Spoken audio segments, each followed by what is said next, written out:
Now, I've been in practice for Je pratique maintenant depuis très longtemps, depuis 3 décennies. Et parmi tous mes patients qui venaient consulter pour la fatigue, j'étais le pire. J'étais tout le temps fatigué. Ce que je vais vous partager présentement est basé sur ma propre expérience. C'est celle de quelqu'un qui avait une fatigue sévère, chronique, pendant très longtemps. Ce n'est que lorsque j'étais dans les trentaines que j'ai commencé à restaurer mon énergie. Aujourd'hui, je vais me concentrer uniquement sur l'alimentation.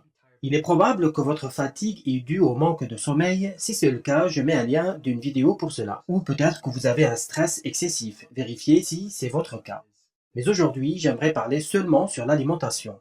Pour avoir de l'énergie, il y a certains aliments qui sont fortement recommandés et d'autres à éviter. Mais vous allez être 1000 fois plus efficace si vous évitez des aliments nocifs plutôt que de consommer juste les bons aliments. Si par exemple vous consommez des aliments qui vous donnent de l'énergie et en même temps vous mangez d'autres aliments que vous devez éviter, vous n'allez tout simplement pas retrouver votre énergie. Les aliments les plus importants à éviter sont les suivants. Le premier est le sucre, tous les sucres, le sucre brun, les glucides, les fruits, les céréales incluant le pain, les pâtes, les craquelins, les patates, les jus. Vous ne devez pas dépasser un total de 30 grammes de glucides si vous voulez avoir de l'énergie. Aussi, le fait de manger trop souvent diminue votre énergie car vous êtes constamment dépendant du prochain repas. Ces glucides vont vous apporter de l'énergie pour un court moment, mais cette énergie va cracher aussitôt après.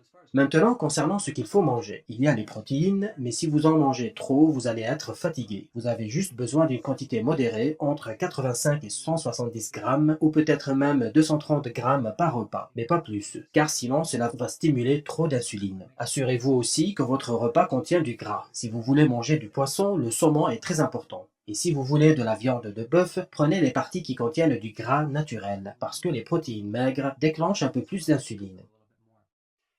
Parmi les minéraux clés qui vous donnent de l'énergie, en premier, il y a le potassium. Le potassium est impliqué dans ce qu'on appelle la pompe sodium-potassium. Vous avez des milliards de ces pompes dans toutes les cellules, et elles génèrent des batteries électriques pour toutes vos cellules.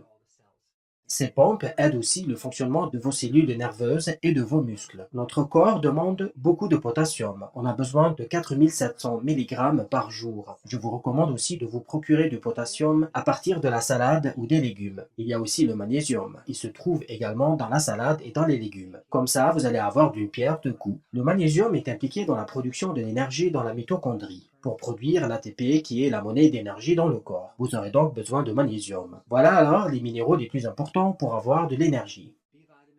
Les vitamines B sont importantes également, mais vous n'avez pas vraiment besoin de consommer des vitamines B si vous ne mangez pas des céréales raffinées, car ces derniers épuisent les vitamines B.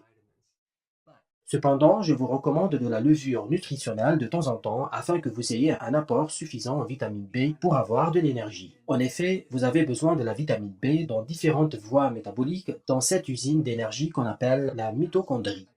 En ce qui concerne les gras, l'huile de TCM est très bénéfique non seulement pour l'énergie du cerveau, mais également lors d'un exercice physique pour avoir plus d'endurance. L'huile de TCM se transforme en cétone très rapidement. Les meilleures graisses pour l'énergie, ce ne sont pas les graisses végétales, mais bien les graisses animales.